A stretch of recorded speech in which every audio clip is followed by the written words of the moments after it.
Bonsoir les amis turfistes, ça y est, on y est sur la chaîne YouTube Nico Quintet Prono, le premier tiercé écarté Quintet Plus sur le Temple du Trot à Vincennes. On a eu une très belle journée samedi, mais malheureusement il n'y avait pas de support Quintet Plus.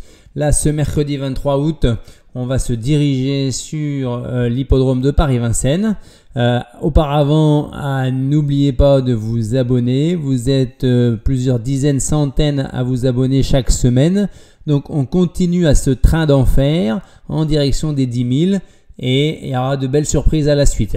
Alors, nous, on va se retrouver pour une course sur les 2700 mètres de la grande piste avec un seul échelon de départ, des chevaux de 7 à 10 ans qui n'ont pas gagné 325 000 €. Donc j'aurais tendance à dire, vous n'avez presque pas besoin de moi parce que ces chevaux-là, vous les connaissez par cœur, quoi, hein. Après, on va voir dans quelles conditions ils sont ferrés, dans quelle forme du moment ils sont, est-ce que c'est un objectif ou pas, est-ce que c'est une préparatoire, voilà, est-ce qu'ils sont sur leur parcours de prédilection, comment va se passer le départ à la volte. Voilà, on a vu pour cette réouverture de Vincennes un peu de tout. On a eu des favoris, des gros favoris dans les courses de groupe à l'arrivée, mais aussi quelques petites surprises parce que on s'appuyait sur des valeurs anciennes sur les parcours classiques de Vincennes, et il y en a qui se sont révélés et d'autres qui n'ont pas fait leur course. Donc là, ça pourrait être le cas également, hein. Voilà, alors on y va. Les fantômes, déjà on va prendre le risque d'éliminer, Espace Winner, c'est pas ce numéro, c'est bien le 11, le 1, Zinco Top, et je voulais vous mettre dedans, c'est tout, voilà. Donc là j'ai mis deux fois le Espace Winner, mais c'est pas grave, hein, c'est le 1 et le 11 qu'on élimine. Ensuite, mon jeu combiné pour ce mercredi. Alors en base gagnante, on va pas tenter le diable, hein. Alexandre Abrivard, il est chaud comme la braise.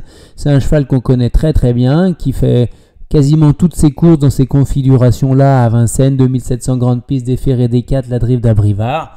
Depuis qu'il est arrivé dans cette écurie-là en 2022, il est à 85 ou 90% de réussite dans les 5 premiers. À la gagne, il a aligné les bâtons. Là, il retrouve un lot qui est très à sa portée. Il fait partie des plus jeunes. Donc, il aura cet avantage-là. Pour moi, sans un parcours exécrable, il devrait l'emporter. Ensuite, je joue un jumelé gagnant à Brivard. Sur cette course-là, je reprends tous ceux qui m'ont fait perdre. Gaëlic du Rocher, Galiléo Bello, et j'en passe. Là, Gaëlic du Rocher, il m'a vraiment épaté sa dernière course quand il finit 3e dans le GT. Je ne pensais pas qu'il était si dur que ça et qu'il pouvait tenir la dragée haute aussi longtemps que ça, alors qu'il avait vu il était né au vent depuis 700-800 mètres. Il a été au poteau sans rien lâcher. À voir si avec la grande piste et la montée, il a cette faculté-là, cette valeur-là.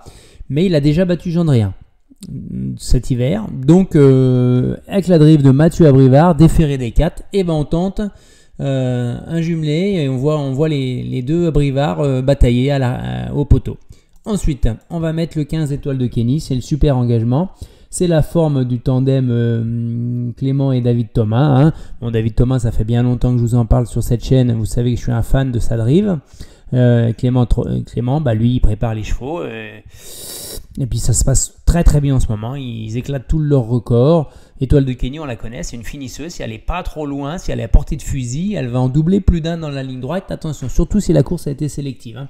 Parce qu'il n'y a pas de chevaux non plus qui vont courir une 11-12 et les écurer derrière et elle ne pas finir. Ils vont rouler. Ça va une course qui va rouler et elle va venir ramasser les morts. On y va avec Étoile de Kenny. Ensuite, on y va avec le 10 Éclair Gold qui a déjà gagné sa course sur ce parcours il y a quelques mois, au mois de mai, avec Pépé Cloquin, différé des 4. Le lot, il a un petit peu plus relevé avec Léger. Malgré tout, moi je le vois bien confirmé sur cette valeur-là. Il a montré encore dernièrement en finissant 3e qu'il était en pleine forme. Donc on lui maintient notre confiance. Ensuite, le 13 Félix Dubourg. Il est moins en réussite à Vincennes, il adore les pistes plates.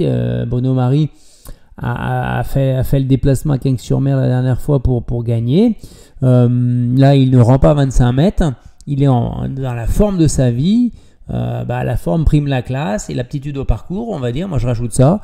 Et je le vois bien, du coup, causer une belle surprise et garder une place avec un parcours à l'économie et il sait finir derrière.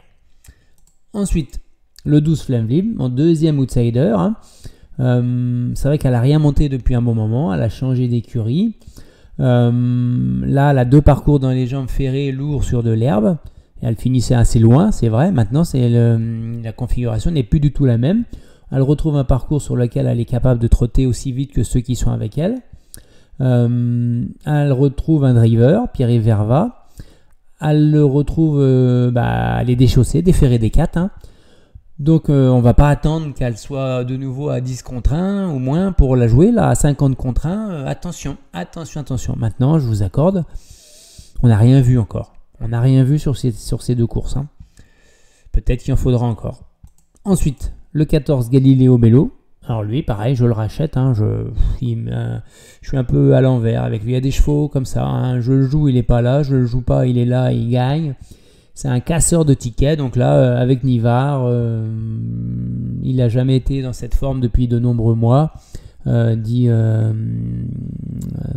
son entraîneur. Donati Marcillac, donc on va pas le retirer, mais il est intermittent quoi. Hein. Il est intermittent. Regardez sa musique, premier, distancé, premier, 10e, distancé, 3e. Il est difficile à saisir, mais il a la classe pour l'imposer quasiment, pour s'imposer s'il faut. Hein. Ensuite, on va finir avec le 4 Ghostbuster. Je vais pas m'épargner de prendre avec moi Yann Le Bourgeois. Il est en grande forme. Il sait que son cheval, il ne faut pas qu'il le tienne trop loin de la tête, mais il ne faut pas qu'il lui fasse voir le jour trop tôt, surtout à Vincennes, grande piste. Mais il a largement la dureté pour rivaliser avec ces chevaux-là et conserver une place dans le quintet. Hein. Ça serait une erreur que de s'en passer. Voilà. Je ne vous ai pas mis le 2, non, ça n'a rien à voir. Hein. Je vous ai pas mis... si, c'est ça, pardon. Le 2, je vous ai mis un regret, je n'ai pas mis son nom. Enjoy the Game, parce que l'engagement n'est pas top. Il y aura de meilleurs engagements, même si c'est un 7 ans. Il est quand même à quasiment 100 000 du plafond des gains. Gabi va aller une sage course. Sur les 2700 grandes pistes, il a déjà bien fait. Je le préfère presque sur les parcours de vitesse. Mais bon, il a le droit. C'est mon petit regret, on va dire. Ensuite, le béton. Donc on va mettre Gendrin. Il peut gagner. Mais dans les 3, à mon avis, c'est confiance 4 sur 5. Hein. Le copain pour finir dans les 5, Gaëlic du Rocher, j'espère que je ne vais pas être à l'envers avec lui, mais s'il répète sa dernière performance, il ne sortira pas du quintet. Hein. Félix Dubourg, c'est un coup de poker sur sa forme, on ne sait jamais. La déception self-explosive, il est meilleur au monté en ce moment, il a eu un souci de santé, on va attendre un meilleur engagement en montée. Et puis nous, on enchaînera jeudi pour le Quintet Plus de vendredi soir à Cabourg. Un grand plaisir de vous revoir. N'hésitez pas à faire des remarques sur cette vidéo, à mettre un pouce bleu si elle vous a plu, à mettre vos chevaux préférés, voir votre jeu. Allez-y, n'hésitez pas.